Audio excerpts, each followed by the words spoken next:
Hello, Willard Wildcats. So good to see you. Hello, Dr. Baxter and Mrs. Peterson. The elves just told me that Dr. Baxter wanted Santa to read a couple of stories to all her students. I think your principal called the North Pole to talk to me, but I was out in the snow feeding the reindeer. Sorry, Dr. Baxter, for not being able to take your call. Oh. It is so nice to be able to have you come to my observatory. This is the first time for me too, because normally I always travel to you. What do you think about my observatory? Isn't that wonderful? Do you see something here? Do you see all that? Yeah, it's snowing, but what do you think those are called? The greens and blues? Yes, they're the northern lights. They're normally called aurora borealis. Ask your librarian, she'll show you. Do you know what we call them here, the elves? Yes, they call those lights the oh wows. Yes, the oh wows. You know why? Because they're always looking up and going, oh, wow. Now, Mrs. Claus and I have a couple of very neat stories to read to you. One is about the elves, and the other is about me. Go ahead, Mrs. Claus. Okay, this story is called The Elves Indoors. No one expected the storm of '02, the stormiest storm of them all, seen by few, and it hit the North Pole as no other before. So Santa decided to shut all the doors. I let all the reindeer into the stalls and told all the elves to stay in their halls. It was just so unusual and far from the norm, yet I wanted them safe and I wanted them warm. No shipments of wood, no saws would be turning, No. no games would be tested, no matter the yearning. Oh. No building of playthings for good girls and boys. The poor elves accepted they were not making toys. In one elven home where the Douglas fir grow was a family of four and a baby seal too. They sang elven songs with the greatest of joy, trying to forget they were not making toys. Ginger, the girl elf, would sing out about love. Tinker, the boy elf, sang of grace from above. Blinken, their dad, sang of trains made of wood. And Blork Blork, the seal, did the best that he could. Mother made cookies, as everyone sang, yet all of them shared one harmonious pang. No matter the song or lovely the noise, they could not forget they were not making toys. For toymaker elves love what they do in summer and spring and all the year through. Yet this storm was storming and stormed many days, and their wonderful toy shop seemed so far yes. away. It was then that young Ginger was greatly inspired as she looked at the wood burning light bright in the fire. She cleared off her school desk and put out some paper, determined to pull off a toy-making caper. She gathered a hammer she pulled from a shelf, a chisel and a spangle she once made herself. She gathered her tools and knew what to do. Ginger opened an inkwell, and then Ginger drew.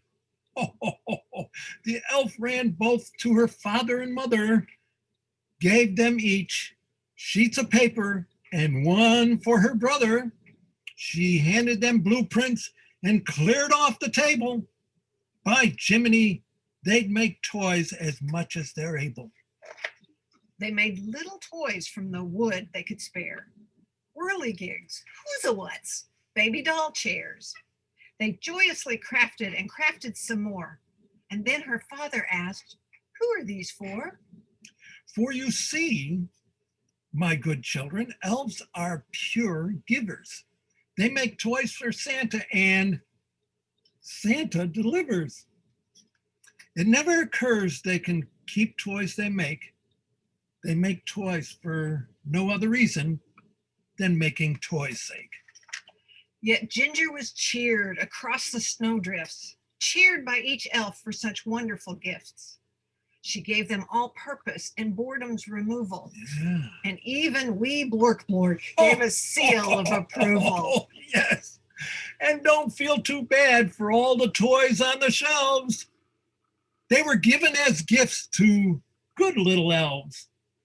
And if you're stuck and bored, you can make a toy too. And never forget, the best gift is you. Well, what do you think about that one? I've got one more for you here, and it's a story about me. Okay, let me find it because this one is a different one. Okay, here we go. Are you ready? You got your listening ears on? Okay. "'Twas the Night Before Christmas" by Clement Clark Moore. Ask your librarian. "'Twas the night before Christmas, when all through the house, not even a creature was stirring, not even a mouse. Yes, indeed, the stockings were hung by the chimney with care, in hopes that St. Nicholas soon would be there. The children were nestled all snug in their beds, while visions of sugar plums danced in their heads. And Mama in her kerchief and I in my cap had just settled our brains for a long winter's nap. When out on the lawn there arose such a clatter, I sprang from the bed to see what was the matter. Away to the window I flew like a flash, tore open the shutters and threw open the sash. The moon on the breast of the new fallen snow gave the luster of midday to objects below. When what to my wondering eyes should appear but a miniature sleigh and 8 tiny reindeer, with a little old driver so lively and quick, I knew in a moment it must be Saint Nick. More rapid than eagles, his coursers they came, and he whistled and shouted and called them by name. Now Dasher, now Dancer, now Prancer and Vixen, on Comet, on Cupid, and Donner and Blitzen, to the top of the porch, to the top of the wall. Now dash away all, as the dry leaves that before the wild hurricane fly, when they meet with an obstacle, they mount to the sky. So up to the housetop the coursers they flew, with the sleigh full of toys, and St. Nicholas too.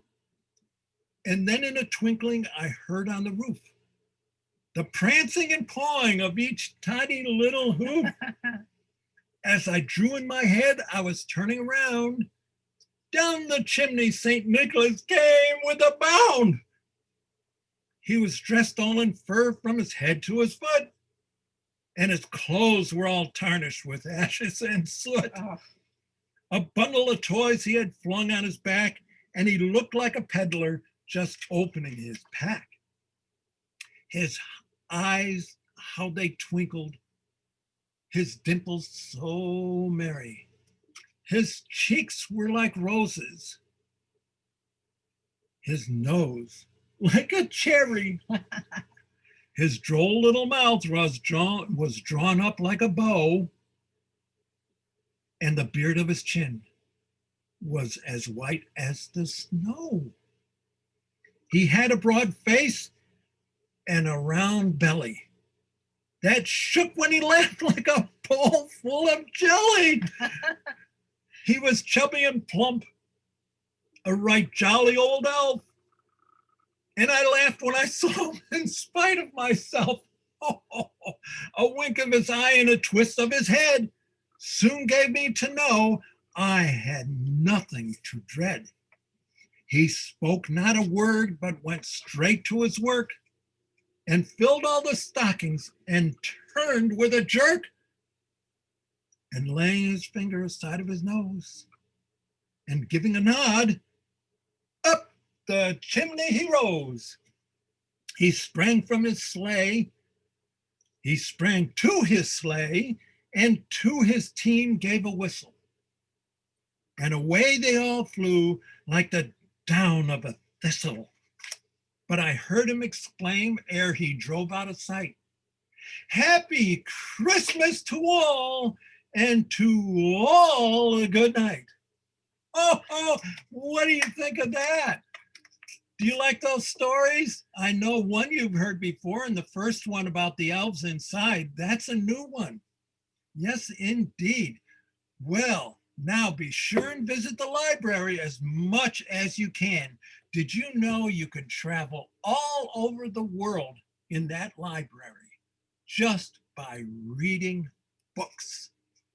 Did you know that Mrs. Peterson takes care of all the world, all the words in the world? Oh my. Yes, visit with Mrs. Peterson and talk to her about finding new words today. Oh yes, I have already checked and made sure, but yes indeed, you all are on my nice list. Yes, every one of you. No coal for any of you this year. By the way, I have already delivered to Willard Elementary School a nice new book for every single student. So be sure and check with your teacher and have a wonderful time reading your nice book. Oh, oh, oh, Merry Christmas!